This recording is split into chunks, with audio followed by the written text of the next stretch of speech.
जी, नमस्कार दोस्तों। कैसे हैं आप सभी? मेरा नाम अभिमन्यु है और आज की अपनी इस वीडियो में मैं आप लोगों के साथ हमारी ऑनरेबल सुप्रीम कोर्ट के एक रीसेंट जजमेंट के बारे में डिस्कशन करना चाहूँगा, which goes by the name of Harish Rana versus union of India. मैं अपनी ये videos general public as well as judicial aspirants के लिए रखना चाहता हूँ, मीनिंग देयर बाय कि जो भी इंफॉर्मेशन मैं अपनी इन वीडियोज़ में शेयर करूँगा वो जनरल पब्लिक के तो काम आएगी ही आएगी, साथ में वो इतनी क्रिस्प और टू द पॉइंट होगी कि जो भी मेरा व्यूअर जुडिशियल एस्पिरेंट है या अदरवाइज लॉ की फील्ड में रुचि रखता है, इंटरेस्ट रखता है, उनके भी ये वीडियो काम आने वाली है। तो देखो, इस पर्टिकुलर जजमेंट में Harish Rana versus union of India में हुआ क्या और इसका हिस्टोरिकल कॉन्टेक्स्ट क्या है, लीगल कॉन्टेक्स्ट क्या है, ये हम लोग आज जो है डिस्कस करने वाले हैं। द थिंग इज, हमारे भारत के संविधान में हमें 6 फंडामेंटल राइट्स मिलते हैं, जिनमें से एक फंडामेंटल राइट है article number 21, which is, I believe, the most important fundamental right out of all the 6. 6 fundamental rights में सबसे इंपॉर्टेंट आर्टिकल 21 मैं मानता हूं, क्योंकि ये हमें प्रोवाइड करता है right to life and personal liberty. अब क्वेश्चन बहुत समय पहले ये जो आर्टिकल 21 में राइट टू लाइफ का जो कॉन्सेप्ट है, इसमें प्रश्न ये निकल के आया था कि क्या right to life right to die भी इंक्लूड करता है? क्या एक व्यक्ति को जहां जीने का अधिकार है, क्या अपने उस जीवन को, अपने जीवन लीला को वो समाप्त भी कर सकता है, खत्म भी कर सकता है क्या? ये क्वेश्चन निकल के आया। प्लस हमें यह समझना है कि ये जो क्वेश्चन आर्टिकल 21 में निकल के आया, that whether right to life includes right to die, it was connected to one of the provisions of our criminal law, the former criminal law, Indian penal code section 309, जहां पे attempt to commit suicide को punishable offence बनाया गया था। तो आप क्या, IPC Indian penal code की धारा 309 पहले आपको यह प्रोवाइड करती थी कि अगर कोई व्यक्ति सुसाइड कमिट करने की कोशिश करता है तो वो अपने आप में पनिशेबल ऑफेंस माना जाएगा। This was the question before the supreme court कि क्या सेक्शन 309 आईपीसी अपने आप में एक लीगल प्रोविजन है? लीगल प्रोविजन से मेरा मतलब है वैलिड है या नहीं है? जहां पे एक व्यक्ति को जीवन जीने का अधिकार है, क्या उसे अपना जीवन खत्म करने का अधिकार नहीं होना चाहिए? तो that section 309 was challenged and यही क्वेश्चन आर्टिकल 21 से लिंक कर दिया गया कि right to life should also include right to die. Plus अब हुआ क्या,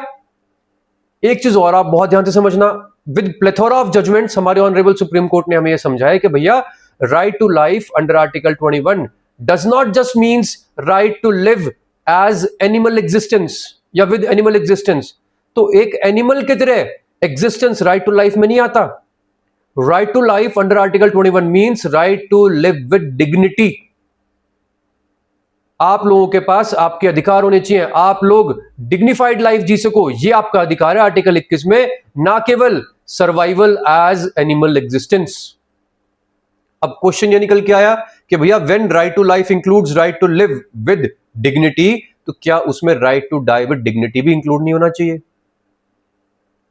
क्या सेक्शन 309 जो सुसाइड को कमिट करने को पनिशेबल ऑफेंस बनाता है, क्या उसे सुसाइड का अटेम्प्ट करने को पनिशेबल ऑफेंस बनाता है? क्या उसे हमें स्ट्रक डाउन नहीं कर देना चाहिए? ये सारे क्वेश्चंस हमारे ऑनरेबल सुप्रीम कोर्ट के आगे थे। तो फर्स्ट केस जो मैं इंपॉर्टेंट मानता हूं, there are what I believe is there are 4 judgments, rather I will say 3 judgements जो सुपर इंपॉर्टेंट है और आप लोगों को पता होने चाहिए।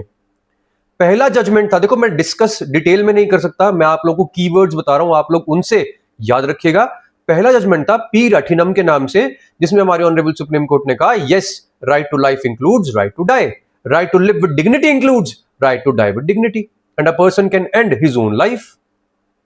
फिर जो इंपॉर्टेंट जजमेंट आया वो था Gyan Kaur versus state of Punjab का,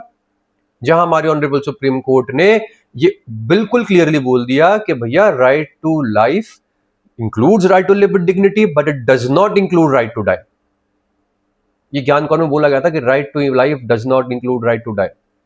फिर एक बहुत ही I will say critical sensitive case हमारे देश में निकल के आया, जो था अरुणा शानबॉग का case, the medical nurse case, medical officer case, जहां पे the patient she was in persistent vegetative state for a long period, for almost 4 decades. वहां पे फिर यह सवाल उठा कि भैया क्या राइट टू लाइफ में राइट टू डाई का भी ऑप्शन नहीं होना चाहिए? एक व्यक्ति, एक महिला एक केस में who was brutally sexually assaulted, कितने सालों से डेथ बेड पे है, वो कितने सालों से एक प्रकार से बस जीवित है, बस बेड पे लेट के जीवित है और वो कोई किसी प्रकार की कोई मूवमेंट नहीं कर सकती, किसी चीज को फील नहीं कर सकती, she is in persistent vegetative state, तो क्या उसे अपने जीवन को खत्म करने की आजादी नहीं होनी चाहिए? वहां भी हमारी ऑनरेबल सुप्रीम कोर्ट ने राइट टू लाइफ में राइट टू डाई को रिकॉग्नाइज नहीं किया। फिर उसके बाद एक इंपॉर्टेंट जजमेंट आता है जो आप लोगों को पता होना चाहिए, जिसकी कोई डिस्कशन ही नहीं कर रहा है, that is common cause versus union of India, rather common cause a registered society versus union of India. 2018 का डिसीजन हमारे ऑनरेबल सुप्रीम कोर्ट का, जहां हमारी ऑनरेबल सुप्रीम कोर्ट ने for the first time recognize किया कि right to life includes right to die with dignity, and clarify किया कि right to die with dignity का मतलब ये बिल्कुल नहीं है कि आप खुद सुसाइड कर सकते हैं या सुसाइड को अटेम्प्ट कर सकते हैं, या कोई आपको कोई लीथल इंजेक्शन देके जो है मार सकता है, या आपको अदरवाइज आपकी डेथ कॉज कर सकता है। नहीं, the supreme court recognized right to die by the way of euthanasia, और यूथनेशिया में भी एक्टिव यूथनेशिया नहीं, passive euthanasia, that means withdrawal of the life support. That means अगर मैं आसान भाषा में आपसे बात करना चाहूं तो अगर कोई व्यक्ति ऐसी सिचुएशन में है, ऐसी स्थिति में है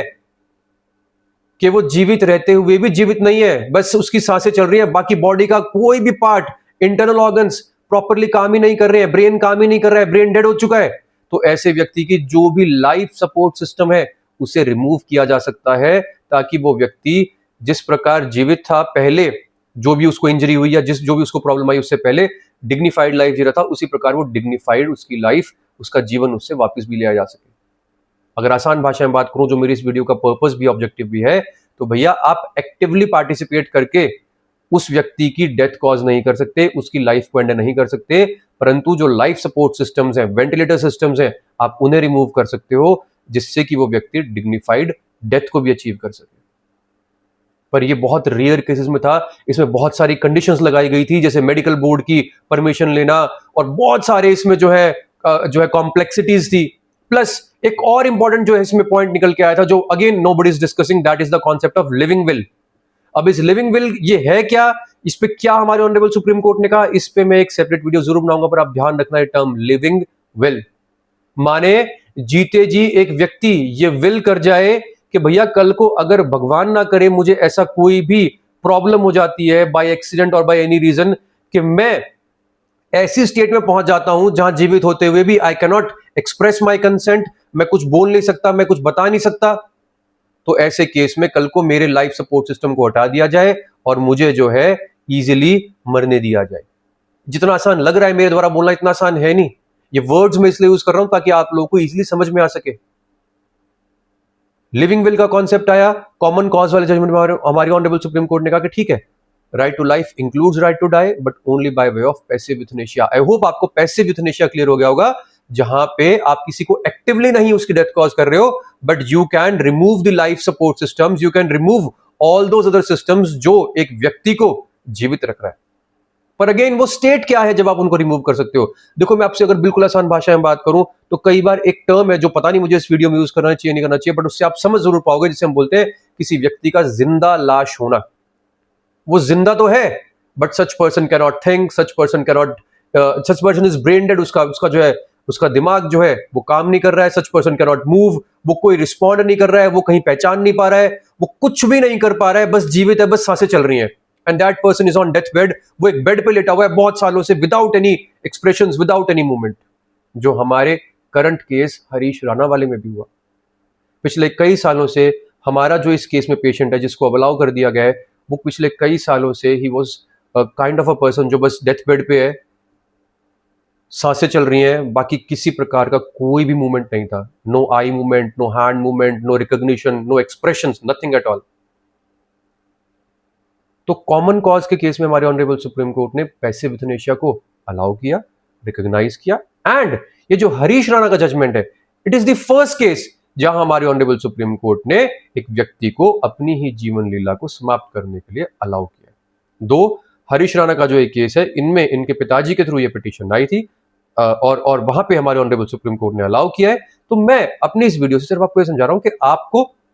ये चार जजमेंट्स, रादर आई से तीन जजमेंट्स, चार जजमेंट्स आप इन पर ध्यान रख सकते हैं, पी रथिनम का, ज्ञान कौर का, कॉमन कॉज का, और अब ये हरीश राणा का। तो ये जो रिकॉग्निशन हमारे ऑनरेबल सुप्रीम कोर्ट ने दी है, ये सारी की सारी कनेक्टेड है with article 21 of the Indian constitution. I hope अब आप लोगों को थोड़ा सा डेप्थ में भी समझ में आ गया होगा कि सारा कॉन्टेक्स्ट था क्या, ऑनरेबल सुप्रीम कोर्ट ने अलाउ क्या किया है और आगे इसमें क्या रहने वाला है। तो ये सारी चीजें भी आप लोगों को फर्दर वीडियोस के साथ मैं आप लोगों के साथ क्लैरिफाई करता हुआ चलूंगा और आप लोगों को चीजें समझ में आती रहेंगी। आई होप ये वीडियो आप लोगों के लिए हेल्पफुल रही होगी। कहीं ना कहीं मैं अपनी इन रॉ अनफिल्टर्ड बेसिक एक इंफॉर्मेटिव वीडियो से आप लोगों के कॉन्सेप्ट्स क्लैरिफाई कर पा रहा हूं। Thank you so much.